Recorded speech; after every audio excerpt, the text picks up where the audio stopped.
Is the ChatGPT contract worth anything in court?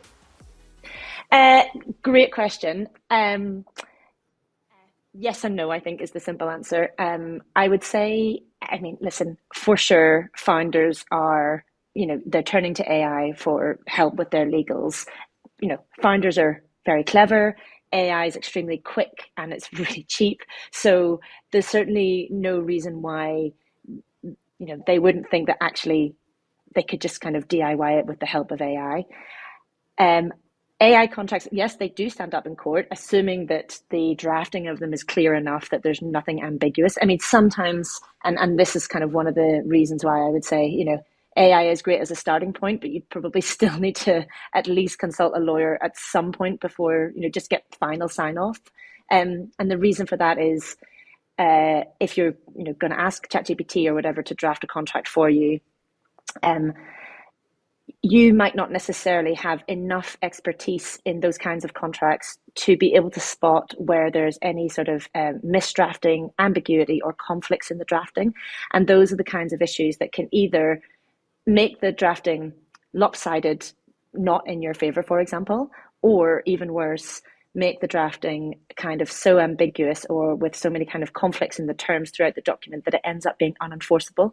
Sometimes we see documents that they just don't make sense because in clause 1 it says this and then clause 13 it directly contradicts it, and you then end up in a situation where it's not clear what the contract is trying to achieve.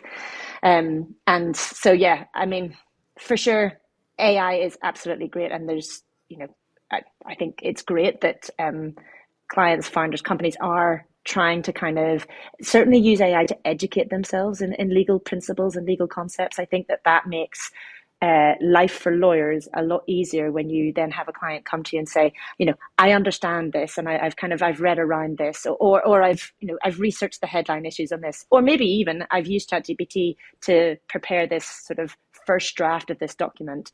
But I also recognize that I probably need, a bit of human legal expertise to just give it the once over, tell me if I've missed anything crucial, and then give it the sign off. Yeah, I think that's such an important point there, is like there's a bit of blindness unless you're a kind of specialist in a field. That's exactly it. You don't know what you don't know. Yeah, exactly. It's so kind of convincing. I could tell a story where I actually did use it once myself to sort of review a NDA, and it made some suggestions, and I sent that back. The guys were like really accommodating, and I thought that it seemed like reasonable what it was kind of pulling out around the terms. And then they went off and kind of chatted with the lawyers, and they said, no, just leave it as it is. So I learned my lesson that, I mean, like we use it ourselves. Go on. Yeah, as does everybody. I think like you'd be a Philistine if you were trying to tell clients to not use AI or to try and sort of like represent that actually AI is not helpful in preparing legal docs or reviewing legal docs. It's just simply not the case. And we use it as well. Our team, we're increasingly using it. It's so helpful in sort of, that quick first review or even that quick first draft. But it's then that sort of the layer on top, which is the human expertise. And whether that's just like the depth and breadth of knowledge of the particular subject, or it's the sort of the commercial nuance or the market understanding. And it's all those like extra pieces that get woven together that mean that, ChatGPT is great, but you kind of can end up missing some things and then you don't even know that you've missed them. Context. Context. Yeah, we have that. Have that. And also AI makes it sound like it's true. It's so convincing. It's so articulate. Even if it doesn't make any sense. Like I was even looking randomly at some numbers. Like it was just literally simple calculation of percentages, and it was giving me wrong numbers. And I was like, this is not the right number. Like, so I asked him, are you sure you're giving me the right number? And he said, yes. And then in the same sentence said no. Like it's just so weird because it's just kind of like, but it makes you feel like it does know everything, but it doesn't, right? So exactly. It really convinces you. It convinces you, and I mean, go on. Sorry. I was just going to say, Anastasija, like absolutely, without a doubt, where the stakes are low, maybe the document itself is sort of like of relatively maybe low value, or it's an internal document. Things like, I don't know, a job description or some of your internal policies. Definitely use AI. I mean, it'll do a great job. It'll take a lot of the heavy lifting out of it for you. You don't need to be asking a lawyer to help you with those kinds of things.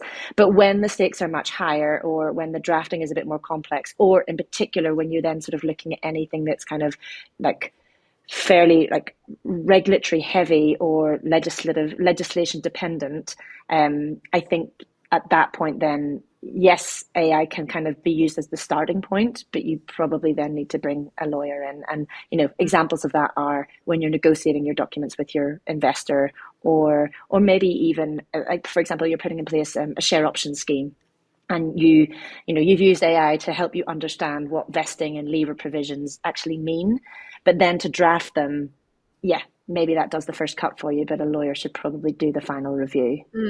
And now we're talking about like general ChatGPT, kind of a Claude level, right? But what about specialized tools, AI tools like Harvey, for instance? I think it's supposed to be like quite amazing. I don't know if you have a chance to look at it or heard of it. They're really great tools, and I've like kind of played around with some of those. There's a lot of really helpful legal AI tools on the market. I think what I would say about those kinds of tools, Harvey's a great example, and Lane's another great example. They are specifically designed for very high volume, very dense, complex contract review and contract drafting.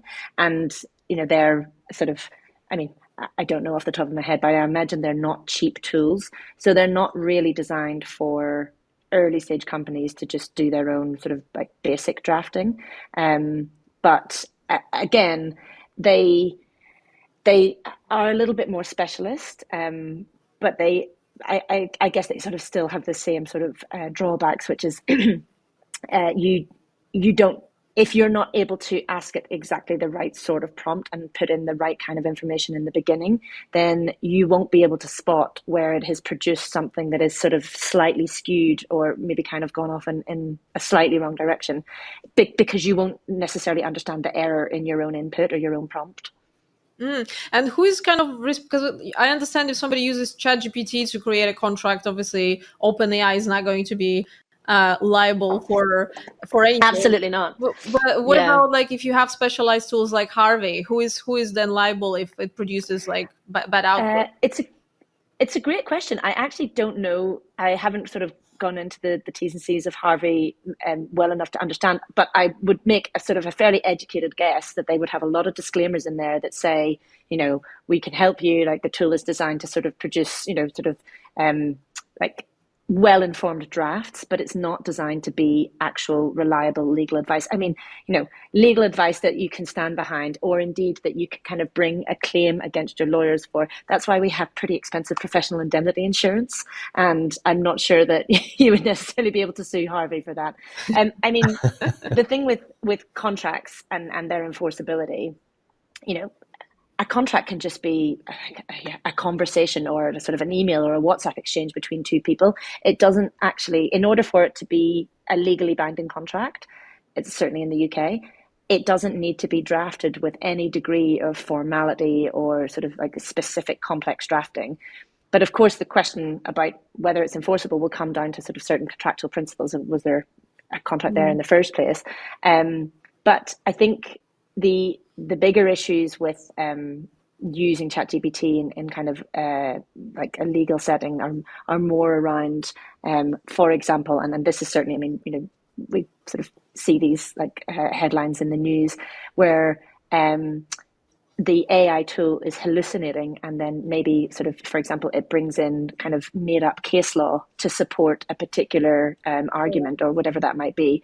And in that scenario, and I think, we've certainly seen these, judges really do not look favorably on lawyers who are cutting corners and using AI tools and then not checking the work and, submitting sort of legal documents with, just made up stuff in them. But they've just sort of allowed, whether it be Harvey or whatever AI tool, to draft. So they are, incredibly useful, and I think they really are, I mean, across all industries, not just the legal industry, but they're really revolutionizing how we work and how quick we work, and also making what has maybe otherwise seemed like kind of a sort of like slightly impenetrable industry a lot more accessible to a lot more people. But at the same time, you do still need a lawyer to stand behind it.